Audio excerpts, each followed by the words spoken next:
Hello everyone, welcome back to Parcham. आज हम chemistry की सीरीज़ स्टार्ट करने वाले हैं। अभी तक हमने जितने भी टॉपिक डिस्कस किए हैं एमसीक्यू के फॉर्म में, वो हमने बायो के डिस्कस किए हैं। नहीं देखे हैं तो प्लेलिस्ट में जाके देख लीजिएगा। जैसे कि अभी रेलवे का पेपर भी चल रहे हैं, अभी लेवल 2, लेवल 3 और लेवल 5 के पेपर होने को हैं। सो एक बहुत ही बर्निंग टॉपिक आप बोल सकते हैं या हॉट टॉपिक है पीरियोडिक टेबल। मैंने बच्चों के कमेंट्स को भी देखा था, वहाँ पे भी डिमांड की गई थी कि पीरियोडिक टेबल पे एक एमसीक्यू सीरीज़ तैयार की जाए। तो आज हम एमसीक्यू के ऊपर बात करेंगे पीरियोडिक टेबल। सारे पॉइंट्स को मैं एक एक करके यहाँ पे डिस्कस करूँगी एमसीक्यू के फॉर्म में। तो सबसे पहले तो आप एक बार लिंक को शेयर कर देंगे, और अगर पीडीएफ चाहिए है तो वेबसाइट पे अवेलेबल होगी, तो आप वहाँ पे जाके पीडीएफ देख लेंगे। लास्ट में एक क्वेश्चन होगा, क्वेश्चन ऑफ द डे, जिसका आंसर आप कमेंट में दीजिएगा। ठीक है, तो ये आपको स्क्रीन पे जो दिख रही है ये आपकी मॉडर्न पीरियोडिक टेबल है। मॉडर्न क्यों बोल रहे हैं? क्योंकि इसके पहले कई बार और भी साइंटिस्ट के द्वारा अलग अलग तरीके से पीरियोडिक टेबल बनाने की कोशिश की गई थी। जैसे हम बात करते हैं डोबेनियर के बारे में, न्यूलैंड, मेंडलीफ और मोसले। बेसिकली जो मॉडर्न पीरियोडिक टेबल है वो हमें मोसले ने दी है, इसलिए मोसले को father of modern periodic table कहा जाता है। फादर ऑफ मॉडर्न, क्योंकि ये जो स्क्रीन पे दिख रही है मॉडर्न पीरियोडिक टेबल है, वो मोसले ने बनाई थी। लेकिन अगर आपसे क्वेश्चन में पूछा जाए कि who is the father of periodic table, तो आपको आंसर करना है मेंडलीफ, क्योंकि मेंडलीफ ने आपको पहली पीरियोडिक टेबल बना के दी थी, है ना। उनकी पीरियोडिक टेबल में कुछ कमियां थी और उनकी कमियों को दूर किसने किया? फिर मोसले ने किया। तो आज हमारी बुक में जो टेबल है वो मोसले की है। तो father of periodic table Mendeleev और father of modern periodic table जो है वो मोसले हैं। ये हमारी टेबल है। अब कोई भी टेबल होती है उसमें कुछ रोज होती हैं और कॉलम्स होती हैं, तो यहाँ पर भी रो और कॉलम है। तो पीरियोडिक टेबल में जो रोज होती हैं ना, ये रो, इनको हम क्या बोलते हैं? पीरियड बोलते हैं। और ये जो कॉलम्स होते हैं, कॉलम्स को हम ग्रुप कहते हैं। ठीक है, इतनी बातें आपको दिमाग में याद रखनी है। कोई भी टेबल है उसमें रो और कॉलम्स होती हैं। रो को पीरियड कहा है और कॉलम को ग्रुप कहा है। तो यहाँ पर आप देखेंगे 7 पीरियड और आपके यहाँ पे 18 ग्रुप्स हैं, मतलब 7 कतारें हैं और 18 आपके कॉलम्स हैं। ठीक है, तो 7 पीरियड और 18 ग्रुप्स आपको मॉडर्न पीरियोडिक टेबल में देखने को मिलते हैं। आगे भी हम इनके बारे में और भी बात करेंगे किस तरीके से इन्हें क्लासिफाई किया है। सो पहला क्वेश्चन की तरफ बात करेंगे। Law of Octave was given by. Octave का नियम या अष्टक का नियम आप पढ़ते हैं। जब हम एटॉमिक स्ट्रक्चर की बातें करते हैं, इलेक्ट्रॉनिक कॉन्फ़िगरेशन की बातें करते हैं कि इलेक्ट्रॉन को कैसे हमें अपनी सेल में या ऑर्बिट में भरना है, तो भी हम ऑक्टेव के नियम का बात करते हैं। तो लॉ ऑफ ऑक्टेव किसने दिया था? तो ऑक्टेव का रूल दिया था न्यूलैंड ने। किसने दिया था ये रूल? न्यूलैंड ने। तो ऑप्शन डी बिल्कुल करेक्ट हो जाएगा। इन्होंने अपनी जो पीरियोडिक टेबल थी या उनके समय में जितने भी एलिमेंट उनके पास प्रेजेंट थे, तो उन्होंने इसको म्यूजिक से रिलेट किया। जैसे कि म्यूजिक में सारे गामा पाधानी सा होता है, मतलब हर एक पहला जो एटम है उसकी जो प्रॉपर्टी है वो 8वें एटम से मिलेंगी, फिर ये अपने आप को रिपीट करेगा। इस तरीके से इन्होंने म्यूजिक को सहारा लेते हुए ऑक्टेव का नियम दिया था। पहले एलिमेंट की प्रॉपर्टी 8th एलिमेंट से, 8 की 16 से, इस तरीके से प्रॉपर्टी मैच करेंगी। ये बात हमें किसने कही? न्यूलैंड ने। लेकिन न्यूलैंड से पहले आए थे डोबेनियर। तो डोबेनियर ने हमें त्रिक का नियम दिया। कौन सा नियम दिया? त्रिक, या फिर ट्राइड्स भी कहते हैं। तो डोबेनियर्स ट्राइड्स लॉ या त्रिक का नियम। तो नाम से समझ में आ रहा है ट्राइड्स या त्रिक, मतलब 3-3 के पेयर्स बनाए होंगे। तो इन्होंने क्या किया? सिमिलर प्रॉपर्टी वाले 3-3 एलिमेंट्स के कुछ पेयर्स बनाए और कहा कि पहला एलिमेंट और तीसरे एलिमेंट का जो भी एवरेज होगा वो सेकेंड एलिमेंट के बराबर होगा, उसके मास के बराबर होगा। इन्होंने क्या कहा कि पहले एलिमेंट का मास और तीसरे एलिमेंट के मास का अगर आप एवरेज निकालोगे तो वो दूसरे एलिमेंट के मास के बराबर होगा। ये बात हमें डोबेनियर ने कही और इस तरीके से इन्होंने 3-3 के पेयर बनाए जिसे ट्राइड्स कहा जाता है। तो यहाँ पर एग्जाम में क्वेश्चन डोबेनियर के ट्राइड से आता है।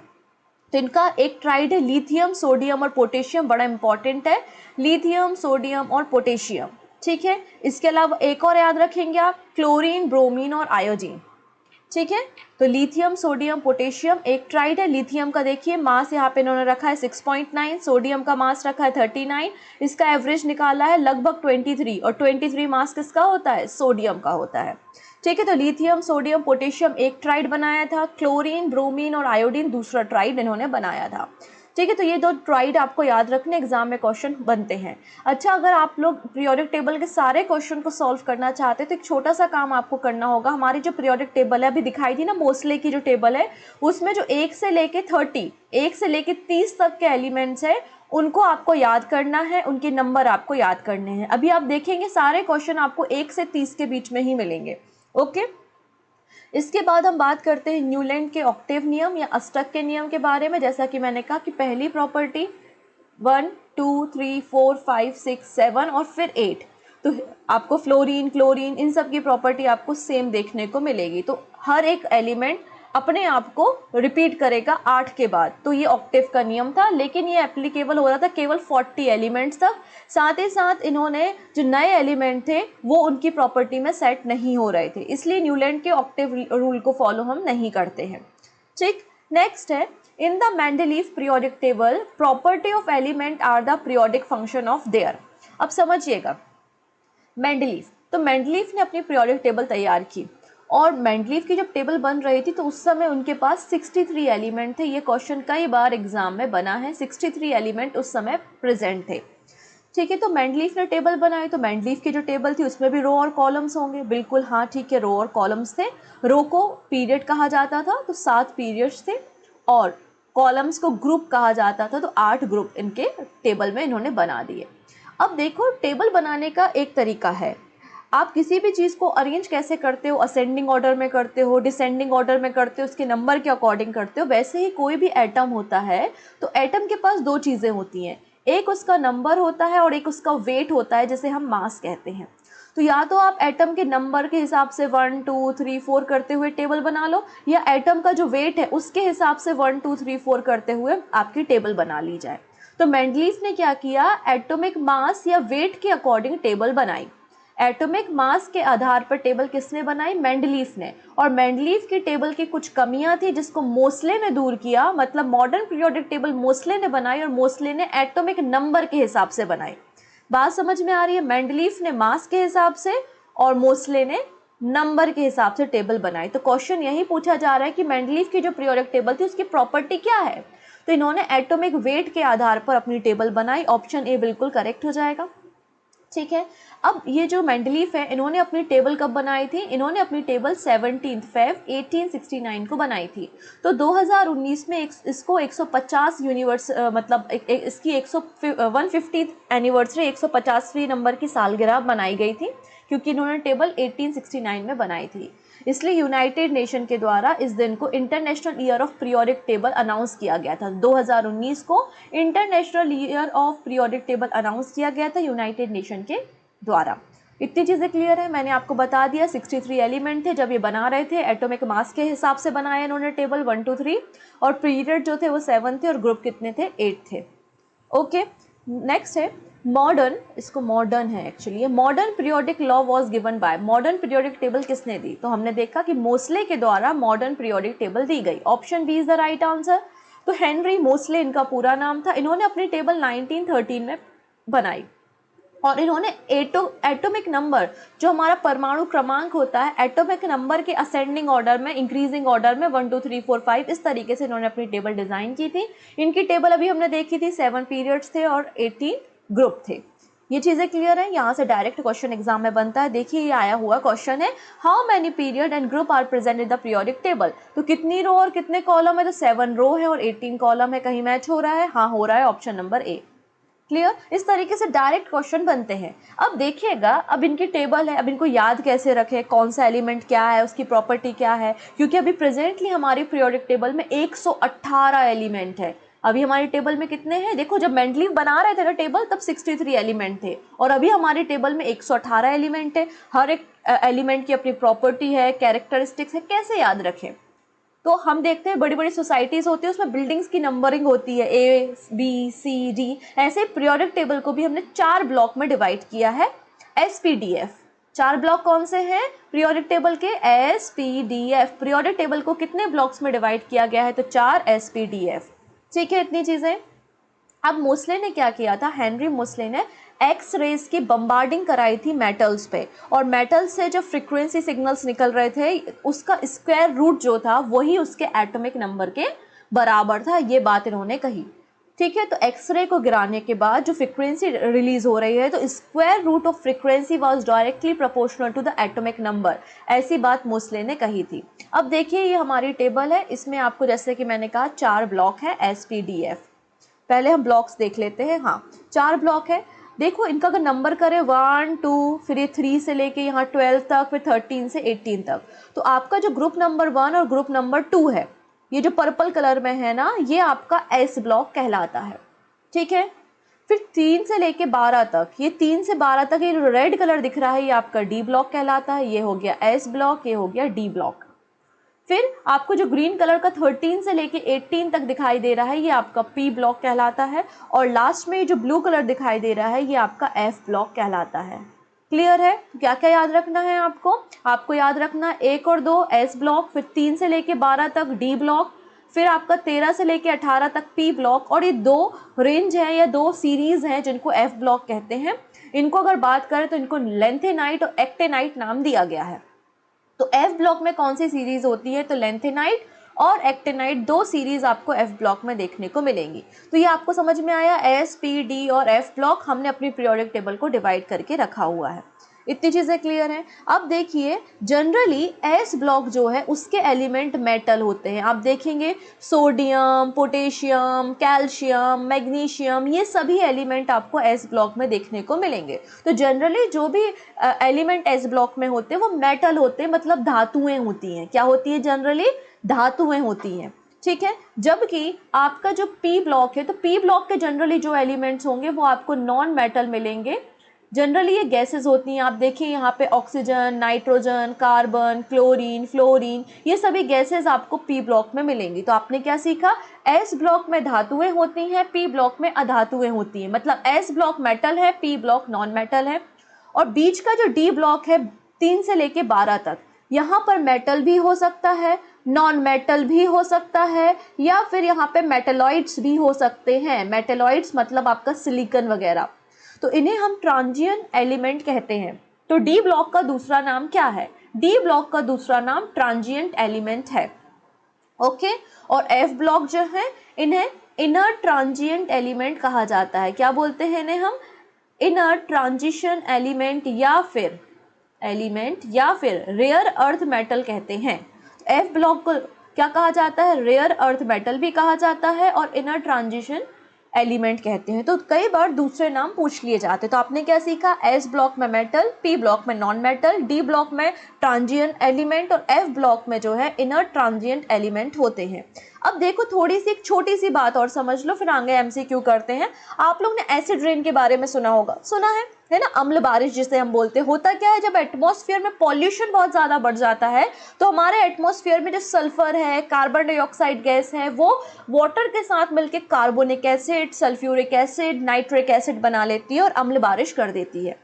मतलब नॉन मेटल के जो ऑक्साइड होते हैं, क्या सीखा आपने? ये जो नॉन मेटल है जैसे कि कार्बन है, सल्फर है ना, नॉन मेटल के जो ऑक्साइड होते हैं वो एसिडिक नेचर के होते हैं। क्या होते हैं ये? एसिडिक, मतलब अम्लीय प्रकृति के होते हैं।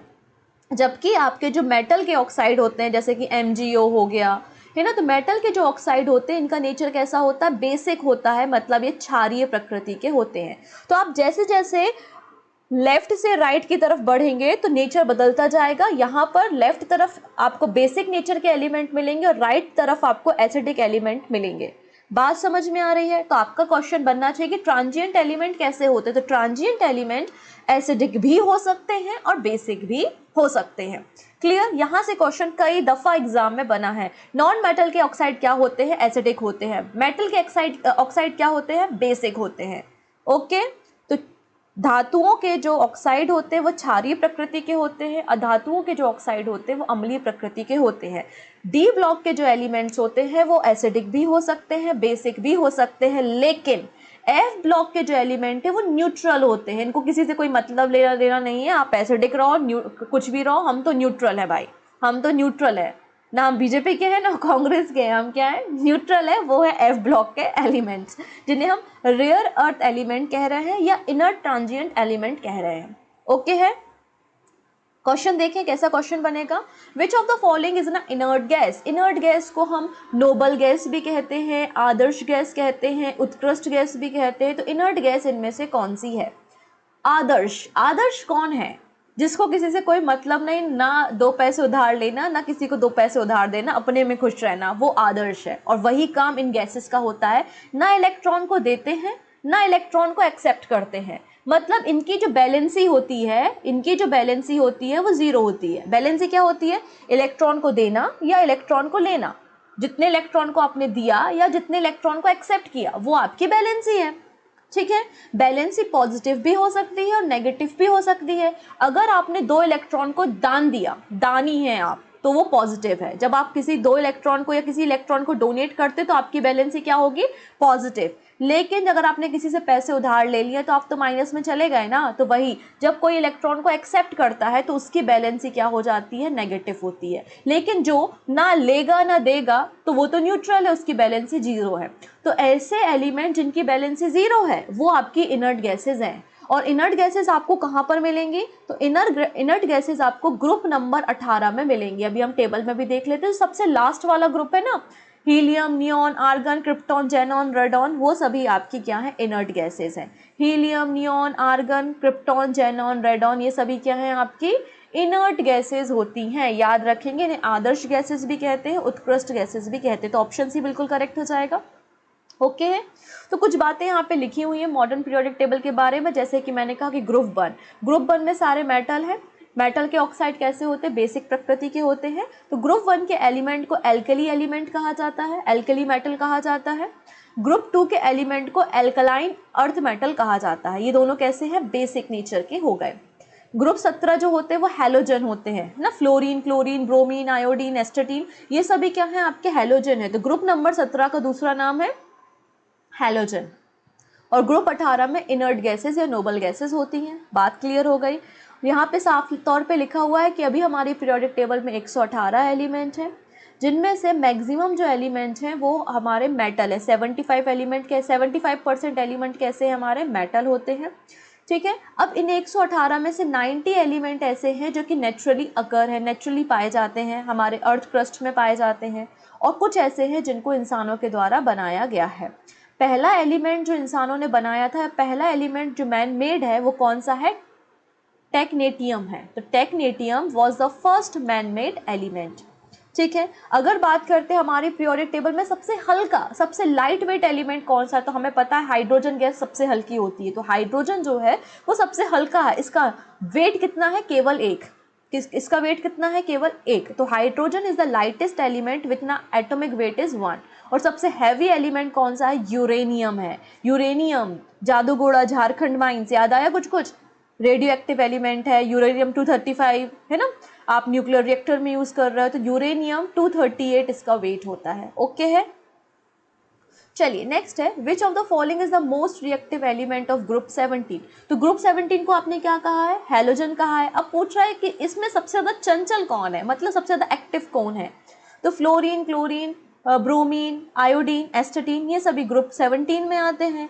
तो देखिए ऑक्सीजन तो आता नहीं है, सोडियम आता नहीं है, मैग्नीशियम आता नहीं है, बचा कौन? फ्लोरीन। तो फ्लोरीन ही मोस्ट रिएक्टिव एलिमेंट होगा ग्रुप 17 का। Option C is the right answer. ठीक है। देखिएगा यहाँ पे ऑक्सीजन ग्रुप 17 में नहीं आता, पहली चीज तो ये है। ऑक्सीजन ग्रुप 16 में आता है, फ्लोरीन ग्रुप 17 में आता है, नाइट्रोजन ग्रुप 15 में आता है, कार्बन ग्रुप 14 में आता है, और ये आपकी गैसेस जो है वो ग्रुप 18 में है। यहाँ तक तो ठीक है। तो अब ऑप्शन के हिसाब से देखो, सिर्फ फ्लोरीन, क्लोरीन, ब्रोमीन, आयोडीन, एस्टेटीन, ये सभी आपके हेलोजन, और सबसे एक्टिव हेलोजन कौन सा है? फ्लोरीन है, जो सबसे ऊपर है। क्लियर है। तो यहाँ पे देखो लिखा हुआ है कुछ एक्स्ट्रा बात है कि आपका जो ग्रुप 1 है इसको हमने एल्किली मेटल कहा है, ग्रुप 2 जो है आपको उसको एल्किली अर्थ मेटल कहा है। ये सारे के सारे आपके ट्रांजिएंट एलिमेंट होते हैं, इन्हें आपने नोबल गैस कहा है। ये आपके हैलोजन है, ये ऑक्सीजन फैमिली है, नाइट्रोजन फैमिली है, कार्बन की फैमिली है। ठीक है। अब यहाँ पे आगे बात कर लेते हैं, ये आपके रेयर अर्थ एलिमेंट्स हैं, जिसमें ऊपर वाला लेंथेनाइट है और नीचे वाला एक्टेनाइट है। ओके है इतनी चीज़ें। तो अब ये पीरियोडिक टेबल है, पीरियोडिक टेबल को मेंटेन करने का काम कौन करता है? तो पीरियोडिक टेबल को मेंटेन करने का काम करता है IUPAC, हालांकि हमारा एग्ज़ाम लेवल उतना टफ नहीं है, हम कोई नीट का पेपर नहीं दे रहे हैं, आईआईटी का पेपर नहीं दे रहे हैं जिसमें हमको IUPAC नेम पूछे जाए, लेकिन आपको इसका फुल फॉर्म तो ज़रूर पता होना चाहिए कि हमारे पीरियोडिक टेबल को मेंटेन करने का काम IUPAC करता है। इसका पूरा नाम international union of pure and applied chemistry है। International union of pure and applied chemistry 1999 में 1919 में इसका स्थापना की गई थी। ठीक है ना। इस पूरी पीरियोडिक टेबल में केवल हमारे पास 2 ही एलिमेंट है जो लिक्विड फॉर्म में होते हैं, एक तो मरकरी है और दूसरा है ब्रोमीन। तो याद रखिएगा, there are only 2 element that are liquid in a room temperature which are mercury and bromine. Okay है।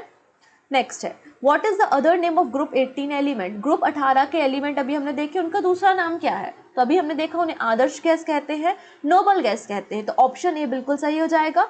तो group 18 alkali metal group 1, alkaline earth metal group 2 और हेलोजन ग्रुप 17 होते हैं। यही चीज देखो बार बार रिपीट हो रही है क्योंकि एग्जाम में यही क्वेश्चन बन रहे हैं, है ना। नेक्स्ट है, which of the following has a maximum electron affinity. Affinity का मतलब होता है अट्रैक्शन, लगाव, प्रेम। ठीक है। तो किसकी इलेक्ट्रॉन के प्रति एफिनिटी ज्यादा है, कौन इलेक्ट्रॉन को ज्यादा अपनी ओर आकर्षित करेगा। तो देखिएगा ज़रा, इसको समझने के लिए मैं थोड़ी सी आपको कहानी सुनानी पड़ेगी। जैसे कि मैंने कहा था, हर एक एटम ऑक्टेव रूल को फॉलो करता है। ऑक्टेव रूल मतलब उसके सबसे आउटर मोस्ट ऑर्बिट जो है, उसके सबसे बाहरी कक्षा है, उसमें उसे 8 इलेक्ट्रॉन करने हैं। क्लोरीन का नंबर होता है 17। पहले ऑर्बिट में 2 इलेक्ट्रॉन, अगली ऑर्बिट में 8 इलेक्ट्रॉन और फिर हो गए 7 इलेक्ट्रॉन। अब इसे ऑक्टेव पूरा करना है तो इसको यहाँ पे 8 करना होगा, मतलब कहीं से तो इसको 1 इलेक्ट्रॉन की ज़रूरत है, बहुत ज़्यादा ज़रूरत है 1 इलेक्ट्रॉन की। तो इसका आकर्षण इलेक्ट्रॉन के प्रति बहुत ज़्यादा होगा। तो सबसे ज़्यादा जो इलेक्ट्रॉन एफिनिटी होती है ना, वो क्लोरीन की होती है। बस वो लगा रहता है कहीं से, बस भाई 1 इलेक्ट्रॉन मिल जाए, मैं स्टेबल हो जाऊँ, और अगर इसको 1 इलेक्ट्रॉन मिल जाएगा तो ये 288 हो जाएगा। और ये देखो फिर अगर ऐसा बन गया तो ये नोबल गैस बन जाएगी ना। तो ये कोशिश कर रहा है कि हमें स्टेबल होना है। तो सबसे ज़्यादा जो इलेक्ट्रॉन एफिनिटी है वो क्लोरीन की होती है। Option A is the right answer. तो इलेक्ट्रॉन एफिनिटी क्या होती है, इलेक्ट्रॉन को ग्रहण करने की टेंडेंसी जो है वो इलेक्ट्रॉन एफिनिटी है। जब आप पीरियोडिक टेबल में लेफ्ट से राइट की तरफ जाते हैं, ठीक है, देखिएगा यहाँ पर जो लेफ्ट तरफ के एलिमेंट है वो मेटल है, और मेटल का एक नेचर होता है, मेटल इलेक्ट्रॉन को डोनेट करते हैं। मेटल हमेशा रिच है, वो हमेशा दान करेंगे, उनको कभी ज़रूरत नहीं होती कि किसी से वो एक्सेप्ट करें। तो मेटल का कैसे होते हैं, हमेशा डोनेट करते हैं। तो डोनेट कर रहे हैं मतलब इलेक्ट्रॉन के प्रति जो इनका आकर्षण है, जो एफिनिटी है, वो बहुत कम है। जबकि जो राइट तरफ होते हैं वो नॉन मेटल होते हैं, और नॉन मेटल जो होते हैं वो हमेशा और हमेशा इलेक्ट्रॉन को क्या करते हैं, एक्सेप्ट करते हैं। मतलब इनका इलेक्ट्रॉन के प्रति आकर्षण बहुत ज़्यादा है, एफिनिटी बहुत ज़्यादा है। तो आप इन जनरल कह सकते हो कि जब पीरियोडिक टेबल में आप लेफ्ट से राइट की तरफ जाओगे, लेफ्ट से राइट की तरफ जैसे जैसे जाओगे तो इलेक्ट्रॉन एफिनिटी इंक्रीज होगी। वही लिखा है, electron affinity increase going left to right across a period because of increase nuclear attraction. तो हेलोजन की एफिनिटी सबसे ज़्यादा होती है। ठीक है, हेलोजन के बाद oxygen family, carbon family, nitrogen family, और सबसे कम किसकी है, मेटल की है। ओके है। नेक्स्ट है, which group element is called the transient element. तो ट्रांजिशन एलिमेंट्स की बात करते हैं तो ग्रुप डी के एलिमेंट कहलाते हैं, और 3 से लेके 12 तक। कहीं हो रहा है, option C is the right answer. आसान क्वेश्चन था ये तो। नेक्स्ट है, which of the following is the correct order of the atomic radii या radius of the element oxygen, fluorine and nitrogen. बोला है कि इन तीनों में से सबसे करेक्ट ऑर्डर आपको बताना है कि सबसे छोटी रेडियस किसकी है, फिर बड़ी, फिर और बड़ी रेडियस। अब रेडियस अगर सब कुछ छोड़ो अभी थोड़ी देर के लिए, कोई भी सर्कल होता है तो सर्कल में जो सेंटर से उसकी पेरीमीटर तक की दूरी होती है, ये जो पेरीमीटर तक की दूरी होती है आपकी रेडियस कहलाती है ना। वैसे ही हमारे जो एटम होते हैं, हमारा जो एटम है, तो एटम है ये इसका न्यूक्लियस है, तो न्यूक्लियस से उसके आउटर मोस्ट तक ऑर्बिट की जो दूरी है, न्यूक्लियस से जो उसकी बाहरी कक्षा तक की दूरी है, वो रेडियस है। किसी एटम में ज़्यादा कक्षाएं होंगी, किसी एटम में ज़्यादा ऑर्बिट होंगी तो उसकी रेडियस ज़्यादा है, किसी एटम में कम ऑर्बिट्स होंगे तो उसकी रेडियस कम है। बात क्लियर है ना इतनी। चलो आगे समझते हैं। सबसे पहले ऑक्सीजन का नंबर कितना होता है, 8। तो पहली ऑर्बिट में 2 इलेक्ट्रॉन, दूसरी में 6 इलेक्ट्रॉन, 6 और 2 हो गए 8। फ्लोरीन का नंबर कितना होता है, तो 9। पहली ऑर्बिट में 2, अगली में 7, 7 और 2 हो गए 9। नाइट्रोजन का कितना होता है 7, पहली में 2, अगले में 5। तो एक बात तो हमने सीखी कि इनमें सबके पास 2-2 ऑर्बिट है, सबके पास 2-2 ऑर्बिट है, ठीक है ना। तो अब हमें बताना है कि सबसे छोटा रेडियस किसका होगा। अब देखिएगा बड़ा सिंपल सा है, आप लोग ने बचपन में मैग्नेट देखी होगी, चुंबक जिसे बोलते हैं। चुंबक को जब नॉर्थ और साउथ पोल पास में लाओगे तो वो एक दूसरे को अट्रैक्ट करते हैं है कि नहीं, और दूर ले जाओगे तो अट्रैक्शन कम हो जाता है, ठीक है। अब यहाँ पर आप देखोगे फ्लोरीन के पास सबसे ज़्यादा इलेक्ट्रॉन है, तो फ्लोरीन के जो इलेक्ट्रॉन्स हैं उनके बीच में आकर्षण बहुत ज़्यादा होगा। अब यहाँ पे देखो एक कमरा है, एक कमरे में 8 लोग हैं, यहाँ एक कमरे में 9 लोग हैं और यहाँ एक कमरे में 7 लोग हैं, तो कंजक्शन कहाँ पर ज़्यादा होगा, जहाँ पे 9 लोग हैं, ऐसा समझ लीजिए, समझने की बात कर रही हूँ मैं, ठीक है। तो यहाँ पर अट्रैक्शन ज़्यादा होगा, तो जहाँ अट्रैक्शन ज़्यादा होगा वहाँ पर रेडियस कम होगी, क्योंकि वो अपनी तरफ खींचेगा ना, और कोई चीज़ अपनी तरफ खींचोगे तो वो छोटी होगी। तो आंसर हो जाएगा fluorine, oxygen and nitrogen, option D. तो यहाँ पे लिखा है एटॉमिक साइज क्या कहलाती है या रेडियस क्या कहलाती है, it is defined as a distance from the centre to the outermost orbit, ये कहलाती है आपकी रेडियस। पीरियड में अगर हम बात करते हैं, पीरियड में मतलब लेफ्ट से लेकर आपके राइट जाने में जो रेडियस होती है वो एटॉमिक साइज और रेडियस डिक्रीज होते हैं। क्या सीखा आपने, लेफ्ट से राइट जाने में एटॉमिक रेडियस डिक्रीज होती है, लेकिन ऊपर से नीचे आओगे, टॉप से बॉटम आओगे तो एटॉमिक रेडियस बढ़ेगा। क्यों, देखिएगा मैं दिखा देती हूँ। यहाँ पे hydrogen, lithium, sodium, potassium, hydrogen का 1, लिथियम के पास है 3, सोडियम का है 11 और पोटेशियम के पास है 19। तो यहाँ पे एक ऑर्बिट होगी, इसके पास देखिए 2 ऑर्बिट होंगी, इसके पास 3 ऑर्बिट्स होंगी और इसके पास 4 ऑर्बिट होंगे। तो जितनी ऑर्बिट बढ़ेंगी रेडियस बढ़ेगी ना, तो आपका बॉटम, टॉप से बॉटम जाने पे रेडियस इंक्रीज होती है, ठीक है, जबकि लेफ्ट से राइट जाने पे रेडियस डिक्रीज होगी। ये 2 बातें याद रखनी है। बड़ा अच्छा और आसान क्वेश्चन और एग्जाम में पूछा गया क्वेश्चन है। कोई एक एलिमेंट है जिसका नाम है एम, और एम का जो इलेक्ट्रॉनिक कॉन्फ़िगरेशन है वो 2, 8 और 14 है। तो आप इस एलिमेंट को कहाँ पर, किस ग्रुप में प्लेस करोगे। तो 2, 8, 10 और 4, 14। तो हमें पता होना चाहिए 14 किसका एटॉमिक नंबर है, 14 किसका एटॉमिक नंबर है। तो आंसर हो जाएगा सिलिकॉन का एटॉमिक नंबर 14 होता है, और 14 नंबर है मतलब ये 14th ग्रुप का एलिमेंट है। Option C is the right answer, option C is the right answer. Next है, which of the following element has 2 shell and both are completely filled. कौन सा एलिमेंट है जिसके पास 2 ऑर्बिट है और दोनों की दोनों ऑर्बिट कंप्लीटली फिल है।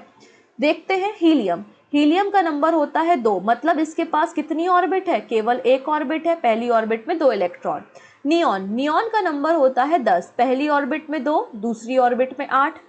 कैल्शियम, कैल्शियम का नंबर होता है 20, पहली ऑर्बिट में 2, फिर 8, फिर 8 और फिर 2। फिर बोरॉन में होते हैं 5, पहली ऑर्बिट में 2, अगले में 3। अब बताए, इसमें पूछा है कि किस में 2 ऑर्बिट है और दोनों की दोनों फिल हैं, तो आंसर हो जाएगा नियॉन। नियॉन में देखिए 2 ऑर्बिट है, दोनों की दोनों कंप्लीटली फिल है। अब बहुत से बच्चे होंगे जिनको ये इलेक्ट्रॉनिक कॉन्फ़िगरेशन समझ में शायद ना आ रहा हो, है ना, तो आप हमारा पेड कोर्स ले सकते हैं, जो कि, या फिर एटम का जो आपको मैंने यूट्यूब पर भी पढ़ाया हुआ है, एटम और एटॉमिक स्ट्रक्चर, एक बार उस वीडियो को देखिए, उसके बाद आप इस एमसीक्यू को देखिए, तो आपको ये समझ में आ जाएगा कि बैलेंसी क्या होती है, इलेक्ट्रॉनिक कॉन्फ़िगरेशन कैसे फाइंड आउट किया जाता है। नेक्स्ट है, एक इमेज दिख रही है जिसमें फॉस्फोरस है, फॉस्फोरस का नंबर 15 है, पूछा जा रहा है कि पीरियोडिक टेबल में किस ग्रुप का होगा। तो ग्रुप 15 में आपको फॉस्फोरस मिलेगा। कहीं ऑप्शन मैच हो रहा है, हाँ हो रहा है, ग्रुप 15 पीरियड 3। देख लेते हैं, देखो ये पीरियोडिक टेबल है। सिलिकॉन, सिलिकॉन देखिएगा, पहला पीरियड, दूसरा पीरियड, तीसरा पीरियड, तीसरे पीरियड में आपको यहाँ पे सिलिकॉन देखने को मिलेगा 14 नंबर के ग्रुप में। फॉस्फोरस देखिए 15 नंबर के ग्रुप में आपको पीरियड 3 में देखने को मिलेगा। तो aluminium, silicon, phosphorus, sulphur, chlorine, ये सभी आप लोगों को पीरियड नंबर 3 में देखने को मिलेंगे। तो 1 से 30 तक जो भी एलिमेंट है इनके बारे में आपको पता होना चाहिए। 30 मतलब जिंक तक, 29 मतलब copper. Okay, how many element are there in the 5th period. 5th row में कितने एलिमेंट हैं, तो देखिए 7 रो हैं, ये तो मैंने आपको डिस्कस कर दिया, 3, 3, 6 और 1, 7। अब हर एक रो में कितने एलिमेंट है, तो उसको याद रखने की एक ट्रिक है, 2, 8, 8, 18, 18, 32, 32, बात खत्म, ठीक है, सॉरी 32। तो पहला जो पीरियड होता है उसमें 2 एलिमेंट होते हैं, दूसरे पीरियड में 8, तीसरे पीरियड में 8 एलिमेंट, चौथे पीरियड में आपको 18 एलिमेंट्स मिलेंगे, फिफ्थ पीरियड पूछा है तो फिफ्थ में कितने हैं, 18 एलिमेंट है। तो सही आंसर हो जाएगा ऑप्शन ए 2, 8, 8, 18, 18, 32, 32 आपको याद रखना है। An element M is in group 13 of the periodic table, the formula of its oxide is। बड़ा अच्छा क्वेश्चन है, देखिएगा इस तरीके के क्वेश्चन एग्जाम में मिलते हैं। कोई एक एलिमेंट है, ठीक है ना, जो 30 नंबर के ग्रुप में है, पीरियड में है, तो आपको याद रखना 13 नंबर का ग्रुप है, मतलब इसका मैंने नंबर ले लिया कि 13 है। तो पहली ऑर्बिट में 2 इलेक्ट्रॉन, अगली ऑर्बिट में 8 इलेक्ट्रॉन, 8 और 2 हो गए 10, अब बचे 3 इलेक्ट्रॉन। इसके ऑक्साइड की बात हो रही है, मतलब इस जो एलिमेंट है इसकी रिएक्शन आपको ऑक्सीजन के साथ करानी है। सो ऑक्सीजन का नंबर क्या होता है, 8 होता है। पहली ऑर्बिट में 2 इलेक्ट्रॉन, अगली में 6 इलेक्ट्रॉन। तो M के लास्ट ऑर्बिट में 3 इलेक्ट्रॉन है और ऑक्सीजन के लास्ट ऑर्बिट में कितने इलेक्ट्रॉन की इसको ज़रूरत है, तो आंसर हो जाएगा इसको 2 इलेक्ट्रॉन की ज़रूरत है। ठीक है, तो M जो है उसके पास 3 इलेक्ट्रॉन एक्स्ट्रा है, जबकि ऑक्सीजन को 2 इलेक्ट्रॉन की ज़रूरत है। तो 2 का मल्टीप्लाई यहाँ, 3 का मल्टीप्लाई यहाँ, M2O3 सही आंसर हो जाएगा। इस तरीके से ये वैल्यूज़ निकाली जाती हैं। फिर से बता देती हूँ एक बार, देखिएगा। M 13 एलिमेंट्स 13 नंबर के ग्रुप में था। मान लेते हैं कि 13 इसके पास इलेक्ट्रॉन थे, पहली ऑर्बिट में 2, अगली में 8 और अगली में 3 इलेक्ट्रॉन। ऑक्सीजन का नंबर होता है 8, पहले में 2, अगले में 6। अब हर एक एलिमेंट कोशिश करता है कि वो ऑक्टेव को पूरा कर ले, मतलब उसकी बाहरी कक्षा में 8 इलेक्ट्रॉन हो जाए, और 8 इलेक्ट्रॉन को करने के लिए या तो वो इलेक्ट्रॉन को डोनेट करेगा या तो वो इलेक्ट्रॉन को एक्सेप्ट करेगा। तो यहाँ पर ये 3 इलेक्ट्रॉन को डोनेट कर रहा है और यहाँ पर इसको 2 इलेक्ट्रॉन की रिक्वायरमेंट है, तो इसमें क्रॉस मल्टीप्लिकेशन किया, M2O3 is the right answer. चलो एक और क्वेश्चन देख लेते हैं। ऐसा ही हम, कोई एक एलिमेंट है X, ठीक है, हमें नहीं पता है X, form a chloride with a formula XCl2। तो कोई वो एलिमेंट है, वो XCl2 फॉर्मूला बनाता है, which is a solid with a high melting point. X would most likely be in the same group of the periodic table as। तो यहाँ पे हमें बताना है, पहली चीज़ तो यहाँ पे लिखा है कि हाई मेल्टिंग पॉइंट है, तो सोडियम तो नहीं होगा, क्योंकि सोडियम का मेल्टिंग पॉइंट बड़ा कम होता है, वो रूम टेम्परेचर पे भी पिघल जाता है, इसको रूम टेम्परेचर में भी वो रिएक्ट कर लेता है, इसलिए तो उसको केरोसिन में, मिट्टी के तेल में रखते हैं, बहुत सॉफ्ट होता है, नाइफ से कट जाता है, तो बड़ी खामियां हैं सोडियम में, तो सोडियम तो आंसर नहीं है। अगला देखते हैं मैग्नीशियम। तो मैग्नीशियम का नंबर क्या होता है बेटा, मैग्नीशियम का नंबर होता है 12, पहले ऑर्बिट में 2, अगले में 8 और फिर 2। क्लोरीन में क्या होता है 17, पहले में 2, अगले में 8, अगले में 7। तो ये अपने 2 इलेक्ट्रॉन को डोनेट करेगा और ये कहीं से 1 इलेक्ट्रॉन की तलाश में होगा। तो मैग्नीशियम और क्लोरीन आपने लिख लिया, मैग्नीशियम 2 देगा, क्लोरीन को 1 की ज़रूरत है, क्रॉस मल्टीप्लिकेशन MgCl2, मतलब X क्या है यहाँ पर, Mg है, तभी तो XCl2 फॉर्मूला बना, तो ऑप्शन बी बिल्कुल करेक्ट हो जाएगा। नेक्स्ट है, which of the following is the atomic number of an element that form basic oxide. इनमें से कौन सा ऐसा एलिमेंट है जो बेसिक ऑक्साइड होगा, मतलब जो क्षारीय प्रकृति का है। अभी हमने आपको बताया था जो मेटल होते हैं, मेटल के ऑक्साइड होते हैं, वो क्षारीय होते हैं। 18 मतलब ये तो आपका हैलोजन, सॉरी ये आपका नोबल गैसेस आ गई, ये तो आपकी नोबल गैस हो गई, खत्म। 17 तो क्लोरीन का होता है, मतलब हैलोजन की बातें हो रही हैं। 19 मतलब होता है पोटेशियम। तो देखिए जो पहला ग्रुप है उसमें आपको लिथियम, सोडियम, पोटेशियम देखने को मिलेगा, तो आंसर क्या हो जाएगा 19। ये चीज़ें मैं इसलिए बता पा रही हूँ क्योंकि मुझे पीरियोडिक टेबल याद है। आपको 1 से 30 तक याद करनी पड़ेगी इन सभी क्वेश्चंस के आंसर करने के लिए, बड़े आसान क्वेश्चन है ये।